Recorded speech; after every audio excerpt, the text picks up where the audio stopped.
Hey, let's get into it. In 1912, the Titanic it set sail as one of the most impressive ships ever built. It was massive, huge. It was luxurious. It was technologically advanced for its time, and many people believe that it was practically unsinkable. And that confidence shaped the way that people responded to danger.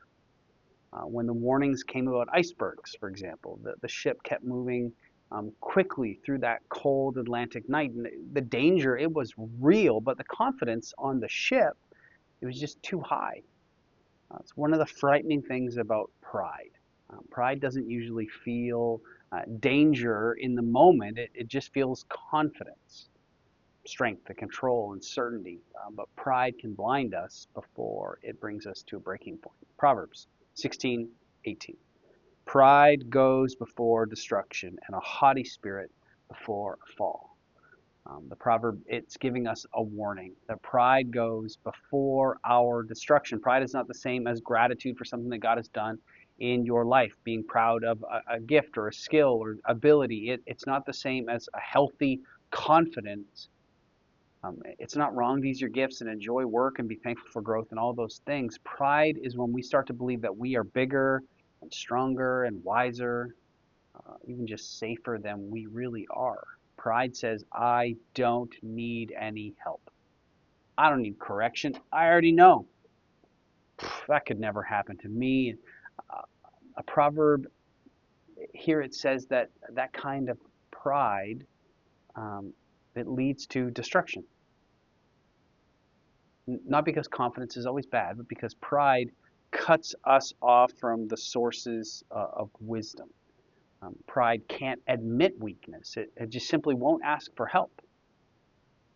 In pride, we can't admit our sin. We won't repent. Can't maybe even acknowledge limitations. The second line here says, and a haughty spirit before a fall. The haughty spirit is kind of a lifted up spirit, an inner posture that looks down on others and refuses to be warned. That's why pride can be so dangerous.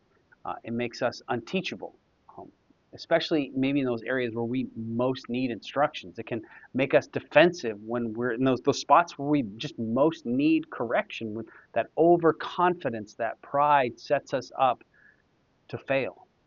And often the fall doesn't come out of nowhere. The warning signs, they may have been there the whole time. The conversations were there, the scriptures, maybe we're speaking to it. There are people who loved us and that were pointing this out, but pride just made us really hard to reach. So the wise question is not, hey, am I confident? The better question is, am I still correctable? Can I hear a hard truth? Can I admit when I'm wrong? That I have the ability to be wrong even? And can I receive help without putting up barriers or resentment? Because pride doesn't just show up in our arrogance. Sometimes pride shows up in just even in our defensiveness. Sometimes it shows up in our stubbornness and silence, and refusing to apologize because we don't lose face. Where is pride making you hard to reach? And there's a common theme here, even from yesterday, of that defensiveness being a thing of folly. Where have you stopped listening? See, the Titanic's danger wasn't just the iceberg. It was that overconfidence, that pride that made the warnings really easy to dismiss. It kind of blinds us before it breaks us. But humility, the acknowledgement that we are fallible and broken and we need correction and support, and that humility, it keeps us teachable and dependent and open to wisdom, and may help us avoid some of the icebergs in our life. Wherever you find yourself, God goes with you today.